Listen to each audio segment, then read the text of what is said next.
There was a meeting with Tom Bombadil that has never been described. Until now. It changes everything you think you know about the most mysterious being in Middle-earth. I need you to understand something before I tell you this story. What happened in that cottage, what Tom did, and more importantly, what he didn't do, revealed a truth that most who speak of him never grasp. A truth that is both wonderful and terrible. A truth that explains why, despite all his power, Tom Bombadil was never considered as a guardian of the One Ring. Why Gandalf himself said Tom would be a most unsafe guardian. Was Tom Bombadil evil? Was his indifference worse than Sauron's malice? Can you be good if you refuse to help those who desperately need you? Or are there cosmic rules that even the oldest being in Arda must follow? Rules we mortals cannot comprehend. I'm going to tell you what happened in that cottage. What Tom said to me. And how watching him tend his garden in his little haven of tranquility, I finally understood the most terrifying truth about this world. My name is Durval of Dol Amroth, though that land would not be founded for thousands of years after my death. I was a soldier in the host of the Valar during the War of Wrath, the war that ended the First Age, when the Valar themselves marched to war against Morgoth the enemy. I fought in the bloodiest campaign in the history of Arda. I watched mountains crack and seas boil. I saw dragons fall from the sky like burning stars, and heard the screams of Balrogs as they were cast into the abyss. And in the midst of that apocalypse, I stumbled into Tom Bombadil's cottage while fleeing a massacre. What I'm about to tell you happened during the final days of the First Age, when the world itself was being remade. But the lesson I learned that day, it applies to every age, and what Tom Bombadil taught me about the nature of power, responsibility, and the line between good and evil, if you can even call it a line. Let me tell you what the War of Wrath was like, because you need to understand the scale of what I'm describing. You need to understand that this wasn't some border skirmish or petty conflict between kingdoms.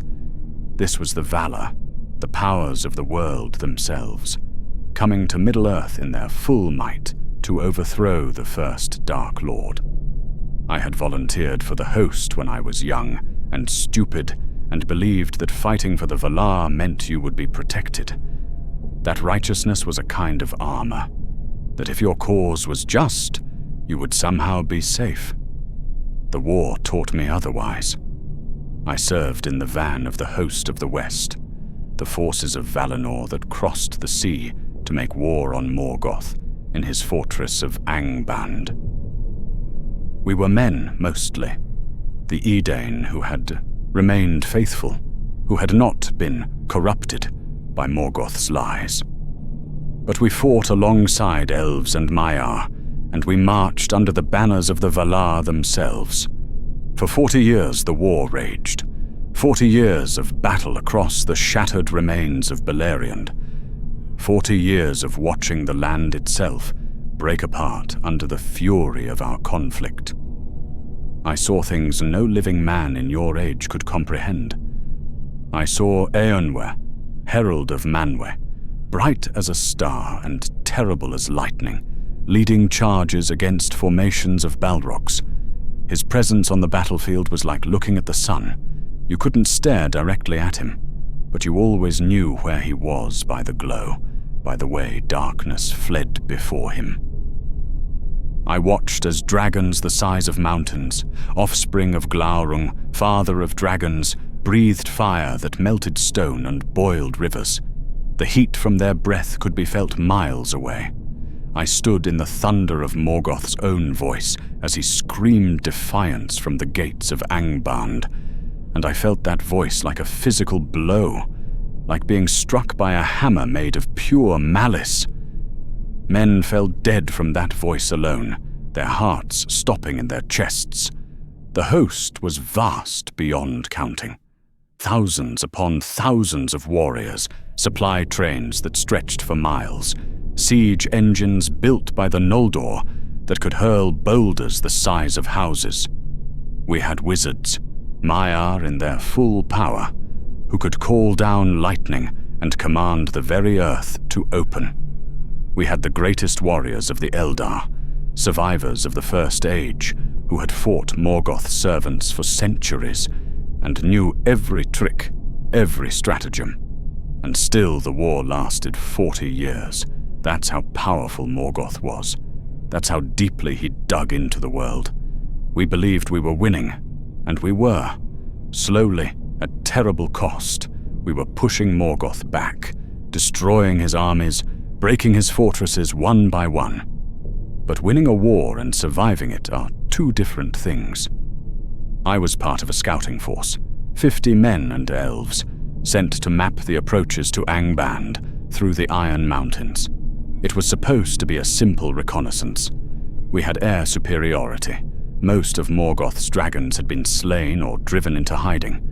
The main host was only a day's march behind us. We would scout, report back, and let the real army do the heavy work. We never made it to the mountains. The ambush came at dawn, which should have been the safest time. Orcs avoid daylight when they can. But these weren't normal orcs. These were the Uruks of Angband, bred by Morgoth himself in the pits beneath his fortress. Larger than any orc you know from the Third Age, stronger and, worst of all, disciplined. They had set their trap perfectly. We were moving through a narrow valley, rocky walls on both sides, when the screaming started. Not our screaming, theirs.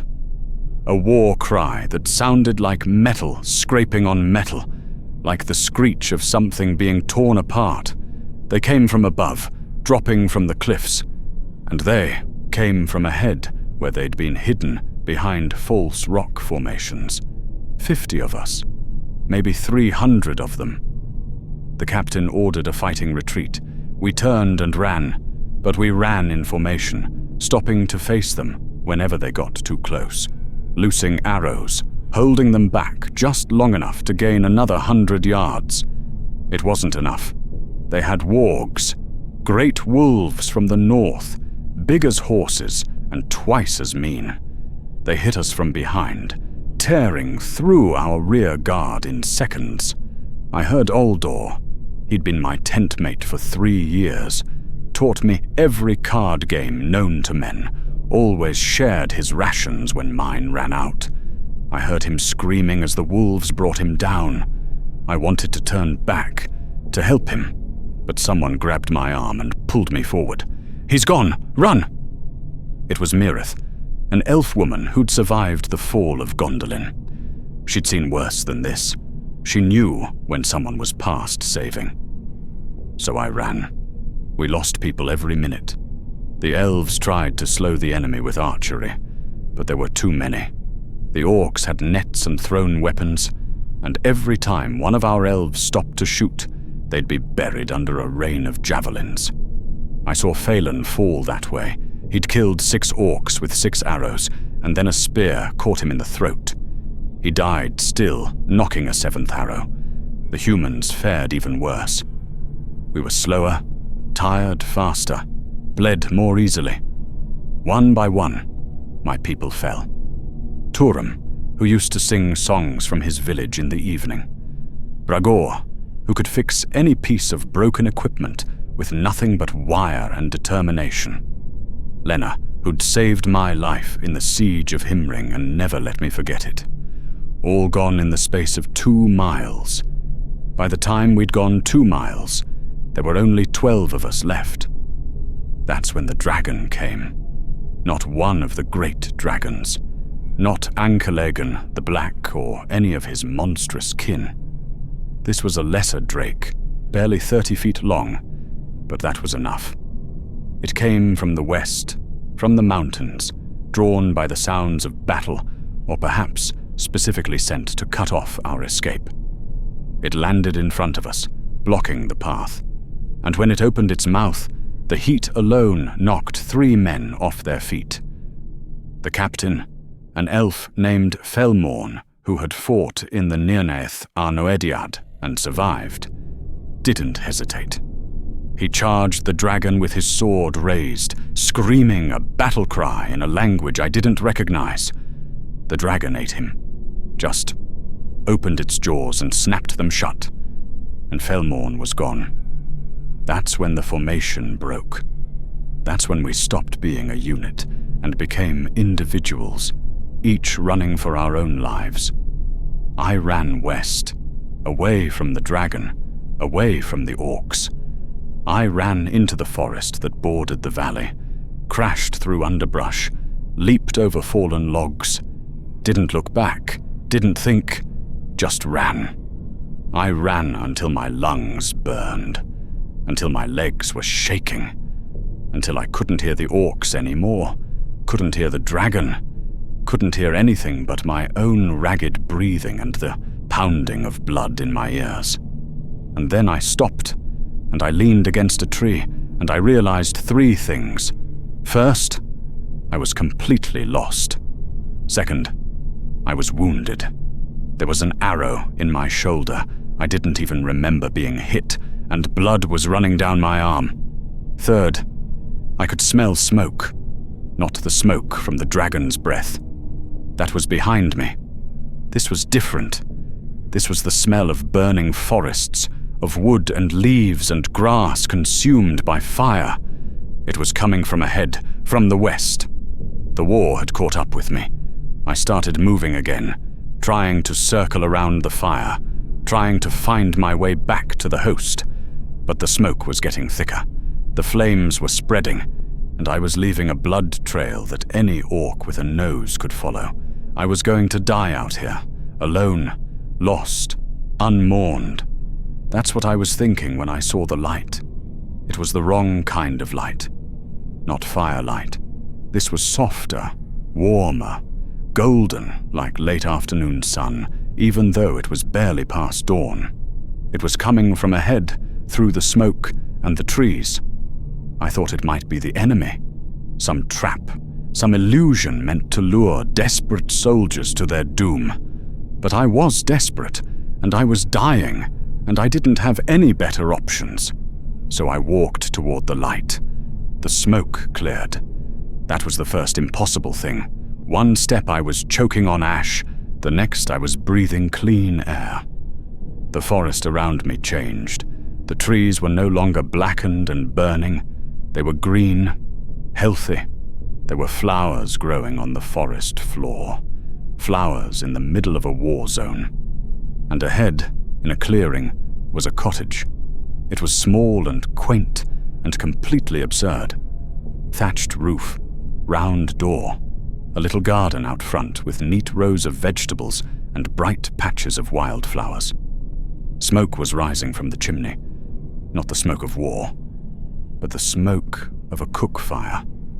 Lazy and white and utterly peaceful. It made no sense. Nothing could survive here. The entire region was being burned by dragonfire and scorched by the passage of armies. But there it was, sitting in its clearing like a child's drawing of what a perfect cottage should look like. I stood at the edge of the clearing and stared at it for a long moment. Should I go inside? Was this real? Was it a trap? Behind me, I heard something moving in the forest. Something big, crashing through the undergrowth. The orcs, or the wargs, or something worse. I didn't have a choice. I stumbled forward, across the garden, and practically fell against the door. It opened before I could knock. "Ho there! A visitor! Tom Bombadil's house doesn't often get visitors in times like these." The voice was loud and cheerful, and utterly inappropriate for the situation. I looked up, because I was on my knees, and saw a man standing in the doorway. He wasn't tall. He was actually rather short and stout, with a round belly and a merry face.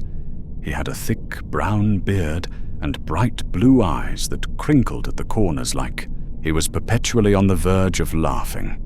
He wore a blue coat and yellow boots, and on his head was a battered old hat with a feather stuck in the band. He looked like someone's kindly uncle, like a farmer maybe, or a tavern keeper. He looked completely harmless. Come in," he said, and his voice had that same inappropriate cheer. "You're bleeding all over Tom's doorstep. Can't have that. No, inside with you." He reached down, and with surprising strength for someone his size, he hauled me to my feet and pulled me inside. The interior of the cottage was exactly what you'd expect from the exterior. Cozy, cluttered, warm.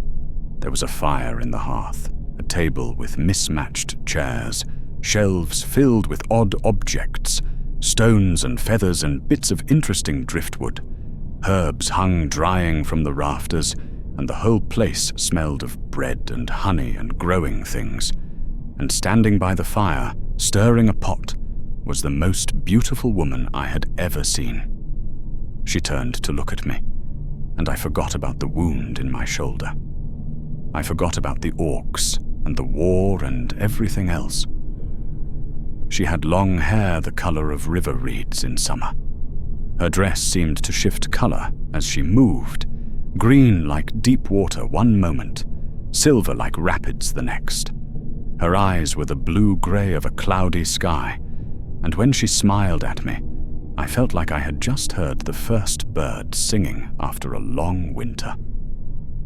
"Oh my," she said, and her voice was like music, like water running over stones. "He's hurt quite badly, isn't he?" "Nothing Tom can't help with," said the man. Tom Bombadil, apparently. "Sit him down, Goldberry, my dear, and we'll get him sorted." They sat me in a chair by the fire.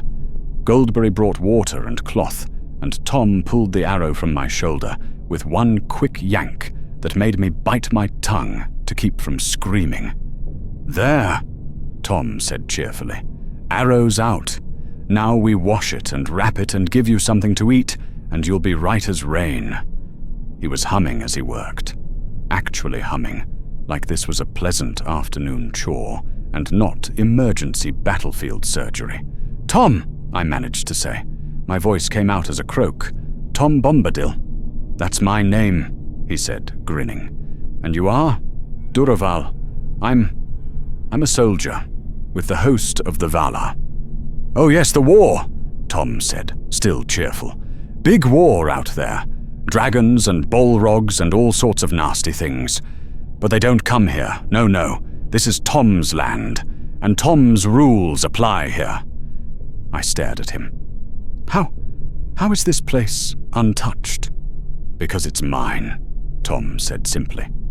"Been mine since before the trees grew tall. Will be mine after the mountains fall. Nothing comes into Tom's land unless Tom allows it." He said it so casually, like it was the most natural thing in the world. Like the idea of carving out a sanctuary of perfect peace in the middle of an apocalyptic war was something anyone could do. Goldberry brought me bread and honey and a cup of something that tasted like summer sunshine. I ate mechanically, still trying to understand what was happening. "You're safe here," Goldberry said softly. "Rest. You've been through terrible things." And I did feel safe. For the first time in months, years maybe. I felt truly safe. The sounds of war couldn't reach this place. The smoke and the fire and the screaming were gone, shut out by walls that felt thicker than stone, more permanent than mountains. I ate, and I drank, and I felt my exhaustion hit me all at once. "Sleep," Tom said. "That's what you need. Tom's house is a good place for sleeping." There was a small bed in the corner. I hadn't noticed it before, and I stumbled over to it and collapsed. The last thing I heard before sleep took me was Tom singing, "Tom Bombadil lives here, merry and free, in his house by the forest, by river and tree. The war may rage, and the dark lords may fall, but Tom tends his garden, and heeds not their call." I slept without dreams, deep, dark, peaceful sleep, the kind you only get when you truly feel safe. When I woke, it was later. I didn't know how much later. The light coming through the window was golden and soft, late afternoon maybe. My shoulder ached, but the wound was clean and bandaged. I was covered with a blanket that smelled of lavender. I sat up slowly. Tom was sitting at the table, working on something, carving a piece of wood, it looked like. Goldberry was by the fire, singing quietly to herself. Her voice was like water over stones, like wind through leaves. I couldn't understand all the words, but the melody made me think of spring mornings and the first flowers pushing through snow. The cottage itself seemed larger on the inside than it had any right to be. Or perhaps it was just that everything felt more spacious, more comfortable. The ceiling wasn't high, but it didn't feel low. The room wasn't big, but it didn't feel cramped. It was as if the space itself had been shaped by contentment, by centuries of peaceful living, until every corner and beam knew exactly where it belonged. Tom looked up and grinned. "Awake? Good. You slept like a stone, you did. 14 hours at least." 14 hours. I'd slept for 14 hours while my comrades were. The guilt hit me like a fist. While I was sleeping in perfect comfort, the survivors of my unit, if there were any survivors, were out there. Fighting. Dying. "I need to go," I said, standing up too quickly. The room spun a little. "I need to rejoin the host." Sit, Tom said. "You're still healing. Have some supper first." "I can't," I said. "My unit is gone," Tom said, and for the first time his cheerfulness faltered. Not sad exactly, just matter of fact. "The ones chasing you found the others.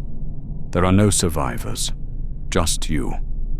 I sat back down, not because he told me to, but because my legs wouldn't hold me anymore. "All of them?" I whispered. "All of them," Tom confirmed. "But you're safe here. That's something." Safe. I was safe, and they were all dead. Goldberry brought me food, a bowl of stew, bread, more of that golden drink. I ate without tasting it. "How long has this place been here?" I asked. Anything to not think about the dead. "How long have you lived here?" Tom's eyes sparkled. "Oh, a long time, a very long time. Tom was here before the Elves came west, before the dwarves woke in the mountains, before men were born under the sun." "Before Morgoth?" I asked. "Before Melkor was Morgoth," Tom said, laughing. Tom remembers when he was still bright, when there was no darkness in him at all. Tom's been here longer than most things, and Tom will be here after most things are gone. He leaned back in his chair, that perpetual smile on his face. "Would you like to hear about the old days?" Tom remembers them well. I nodded, and Tom began to speak. He told me about the world before the sun and moon, when the only light came from the 2 trees in Valinor. He described them as if he'd seen them himself, Telperion with its silver dew, Lorelin dripping gold. He talked about the first stars appearing in the sky, about how surprised everyone was, how beautiful it was. "The elves woke then," Tom said, "under those stars. They came up out of the lake and they looked at the sky, and they wept because it was so beautiful. Tom saw them, you know, the very first ones. They were so young, so curious about everything. He spoke of dragons before they were evil, when they were simply beasts, powerful and strange, but not yet corrupted.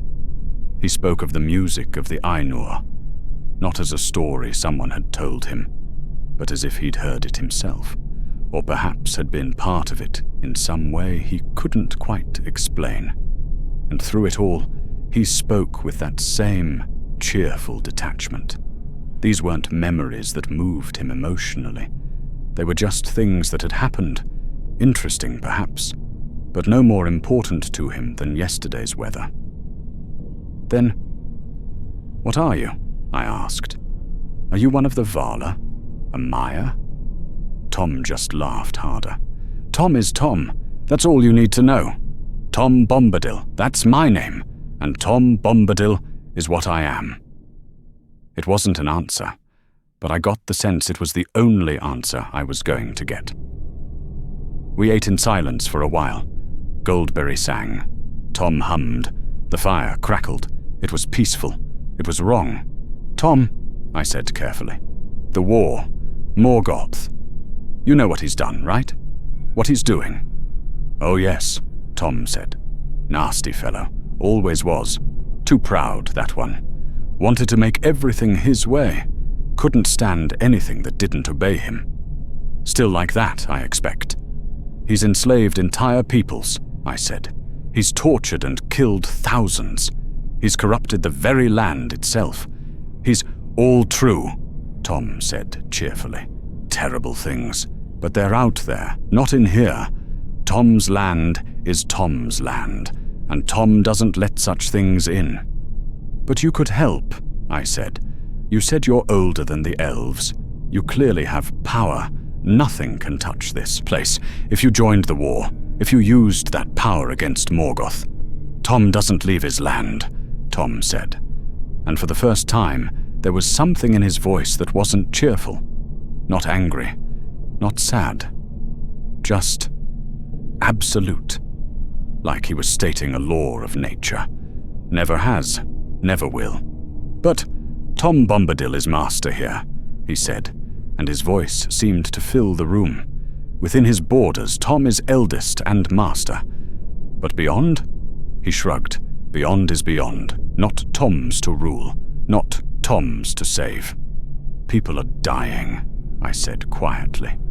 "People are always dying," Tom said, and his cheerfulness was back. "That's what people do. They're born, they live, they die, like flowers blooming and fading, like leaves falling in autumn. It's the way of things." I stared at him. "You don't care."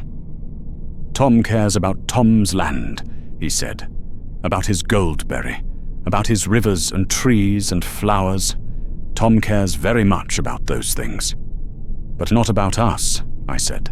"Not about the people out there, fighting, dying." Tom looked at me with those bright blue eyes, and for just a moment I saw something ancient behind them. Something vast and utterly incomprehensible. "No," he said simply. "Not about them." The fire crackled. Goldberry continued singing, apparently unconcerned with the conversation. "Why did you help me then?" I asked. "You were at Tom's door," Tom said. "Inside Tom's land. That makes you Tom's guest. Tom is very hospitable to guests. But once you leave, you're outside," Tom said. "And outside isn't Tom's concern." I should have been angry. I should have argued. But I was too tired, and there was something about Tom, some sense that arguing with him would be like arguing with a mountain or a river. He wasn't being cruel. He simply was. I finished my stew. I slept again, because there was nothing else to do. When I woke the second time, it was morning. True morning, with golden sunlight streaming through the windows. Tom was standing by the door, smiling. "Well," he said, "you've rested and eaten and healed as much as Tom can help with. Time to go now." I sat up. "Go? Yes, you can't stay forever. Tom's house is for Tom and Goldberry. Time for you to be on your way." I stood slowly. Outside I could hear sounds, distant but clear. The sounds of war. Marching. Drums. The roar of something large and angry. "Tom," I said, "please, I can't go out there. They'll kill me. I'm wounded. I have no weapon, no armor. Please let me stay. Just for another day. Just until the battle moves on." Tom's smile didn't waver. "Can't stay. No. Tom's rules. Guests come and guests go. You've stayed long enough." "Tom, Please, Tom Bombadil's house is Tom Bombadil's house, he said, and his voice was still cheerful, but there was that same absolute quality to it. You're very welcome to visit, but you can't live here. Time to go. I felt myself walking toward the door, not forced exactly, but compelled, like Tom's will was a current, and I was a leaf floating on it. Thank you, I said, because what else could I say? Thank you for helping me. You're welcome, Tom said brightly. Farewell. Enjoy the sunshine. He opened the door. Outside, I could see the forest, smoke rising in the distance, the sounds of war getting louder. Tom, I said one last time, you could protect me. You have the power. Please. Tom looked at me with those ancient eyes, and he smiled. Tom keeps his borders safe, he said gently. But you're leaving Tom's borders, and beyond is not Tom's concern. Never was. Never will be. I stepped outside. The door closed behind me. The moment I stepped beyond the garden, the peace shattered like glass. The sounds of war weren't distant anymore. They were close. Very close. I heard shouting in the black speech, orcs, and not far away. I heard the heavy thud of something large moving through the forest. I was unarmed, wounded, and alone. I started running, not with any plan, not toward the host or toward any specific destination. Just away. Away from the sounds, away from the danger, away. The forest was thick with smoke again. Whatever protection Tom's land had provided was gone. I was back in the war zone, back in the apocalypse, and it was worse than I remembered. Behind me, I heard the orcs give a hunting cry. They'd seen me. They were coming. I ran faster. My shoulder burned. Every step sent a spike of pain through my arm. My breath came in ragged gasps. My legs felt like lead. But I ran. The forest broke. I came out onto a hillside, bare except for scattered rocks and patches of grass. Ahead, the land rose steeply. A hill maybe 300 feet high, rocky and barren. Behind, the orcs burst from the tree line, a dozen of them at least, loping forward with that horrible speed they have when they're on the hunt. I started up the hill. It was stupid. Running uphill would just tire me faster. But some instinct said, high ground, and I obeyed it. The orcs were faster. They gained on me with every step. 100 yards, 80, 60. I could hear their breathing, could smell them. That foul reek they carry, like rotting meat and old blood. Could hear them calling to each other in their ugly language, coordinating the kill. 50 yards. An arrow hissed past my ear. Too close. Another followed, striking a rock beside me and shattering. 40 yards. My legs gave out.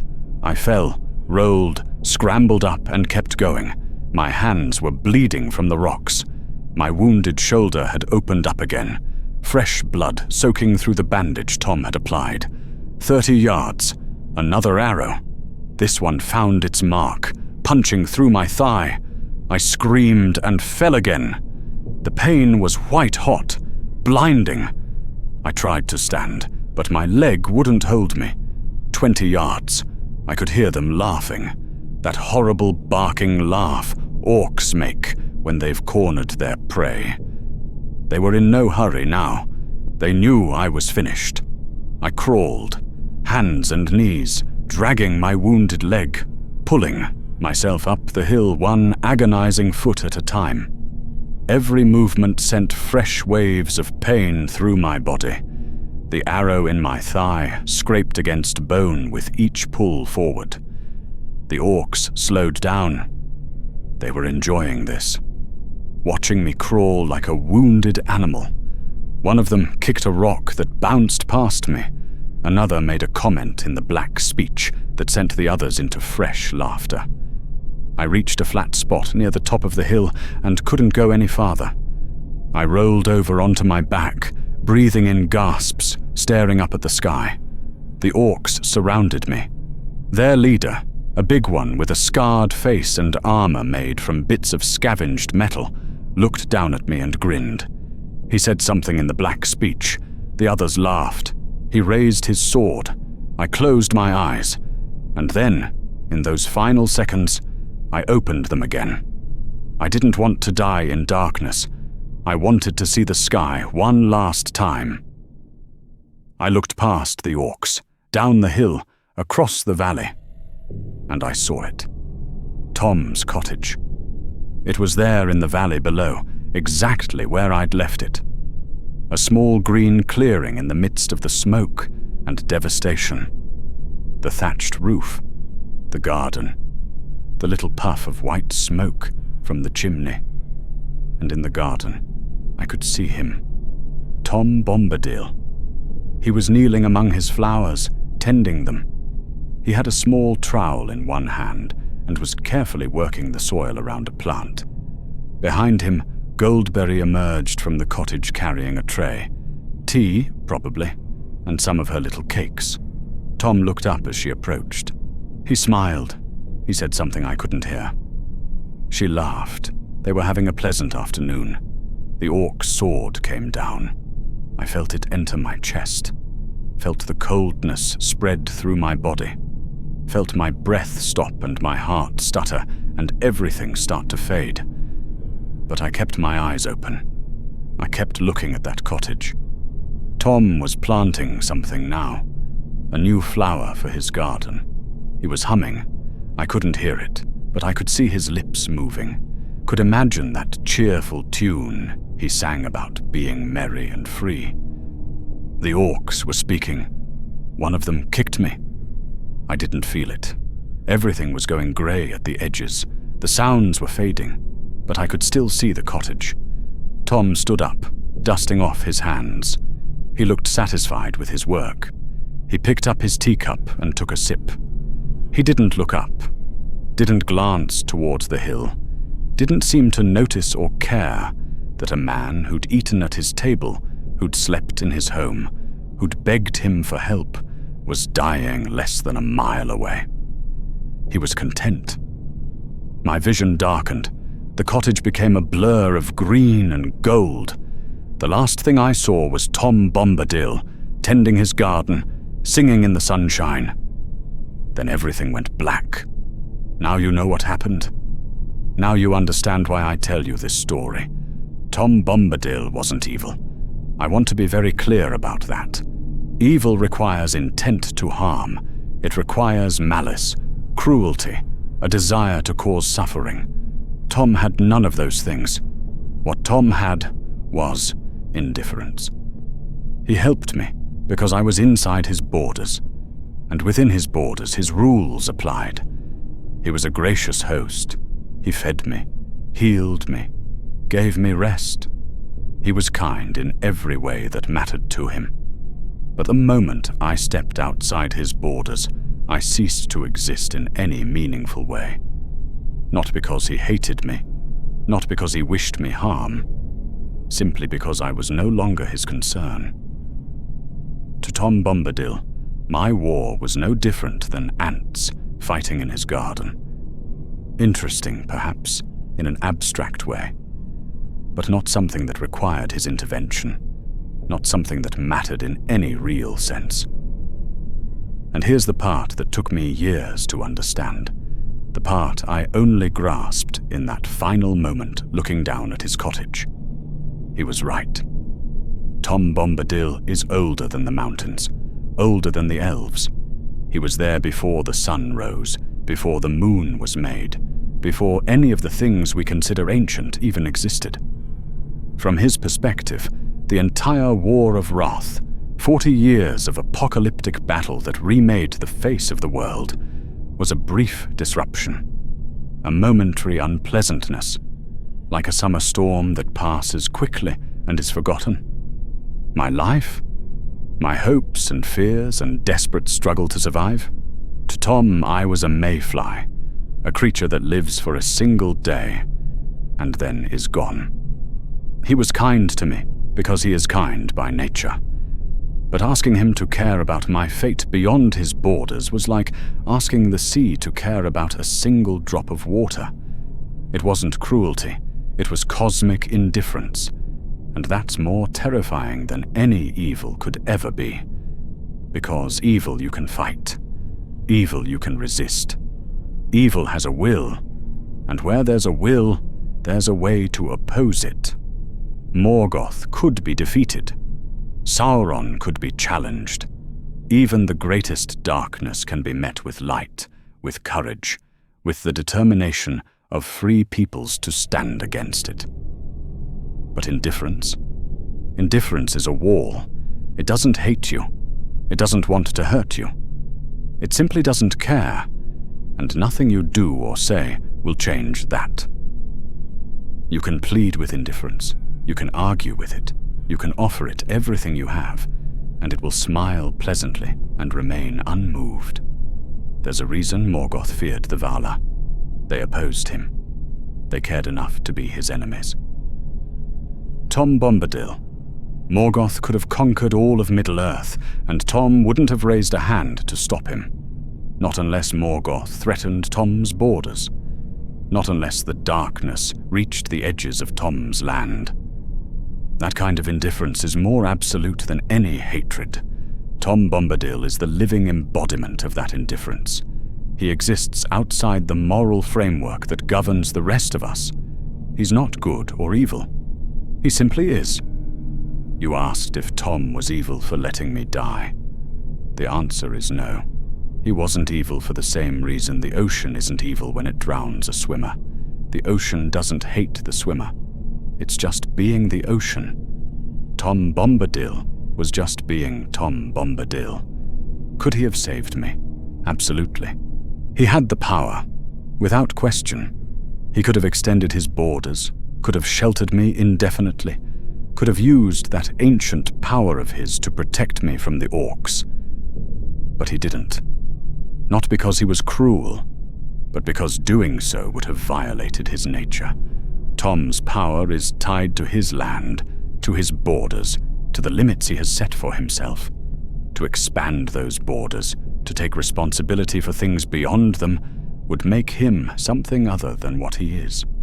And Tom Bombadil will always be Tom Bombadil.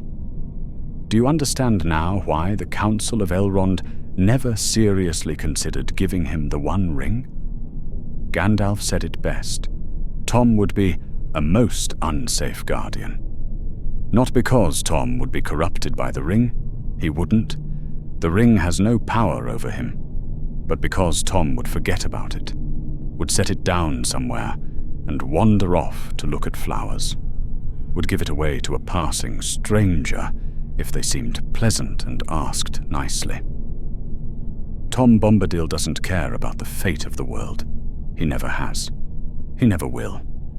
If Sauron conquered all of Middle-earth, if darkness covered the land from sea to sea, if every free people was enslaved and every green thing was destroyed, Tom would still be in his little clearing, tending his garden, singing his songs, at least until the darkness reached his borders, at least until his land was threatened directly.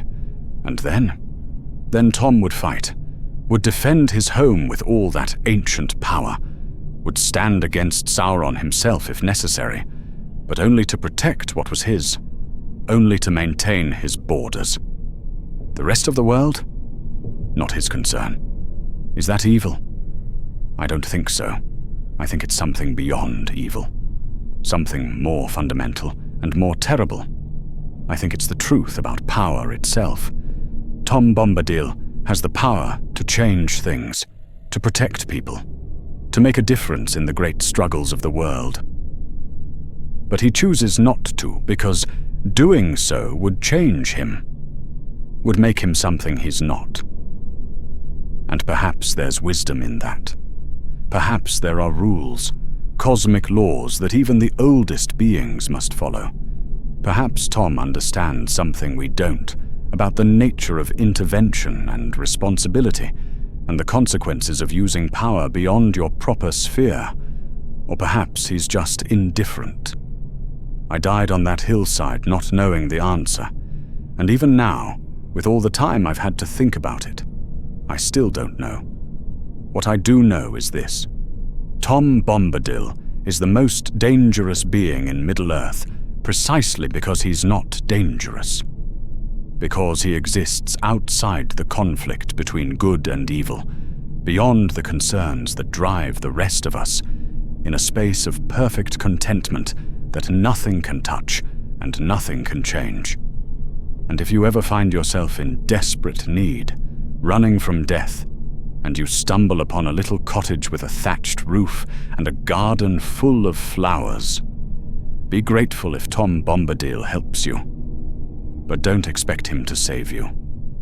Because once you step outside his door, you're on your own, and he'll go back to tending his garden, singing in the sunshine, utterly content with the world as it is. I hope this story has given you something to think about, because here's what I want you to consider. Was Tom Bombadil evil for refusing to help me? Or was he simply following rules we don't understand, rules about the nature of power and responsibility that go beyond mortal comprehension? Is indifference worse than malice in some ways? Is there a moral difference between actively causing harm and passively allowing it? Can you be called good if you have the power to help but choose not to use it? And here's the question that kept me awake during my final hours. If Tom had extended his protection to me, if he had saved me from the orcs, would he have been obligated to save everyone? To expand his borders until they covered all of Middle-earth? To take responsibility for the entire world? Where would it end? Maybe Tom understood something I didn't. Maybe his indifference isn't a flaw. Maybe it's wisdom. Or maybe I'm just trying to make sense of something senseless. Trying to find meaning in a death that had no meaning. But here's the big question, the one that matters more than any of the others. What or who do you think Tom Bombadil really is? Is he one of the Vala who chose to limit himself? A Maia who went native ages ago? Something older than both? Some spirit of the land itself, perhaps? Or a fragment of the music of the Ainur made flesh? Or is he something else entirely? Something that exists in the margins of Tolkien's cosmology. Something that doesn't fit into the neat categories of Vala and Maia, good and evil, light and dark. I've told you what I experienced. I've told you what I believe. Now I want to hear from you. Drop your thoughts in the comments. Tell me if you think Tom was right or wrong. Tell me your theory about what he really is. Tell me if this story changed how you see him, or if you think I'm being unfair. If you found this story thought-provoking, or if it made you angry, that's fine too. I hope you'll subscribe. I have more untold tales from Middle-earth coming. Stories about the moments between the moments, the witnesses to great events, the people whose names aren't in the histories, but whose experiences shaped the world. Thank you for listening to my story, and remember, if you ever meet Tom Bombadil, enjoy his hospitality. Eat his food, rest in his house, listen to his songs. But don't expect him to save you, because Tom Bombadil is master within his borders. And beyond his borders, that's not his concern.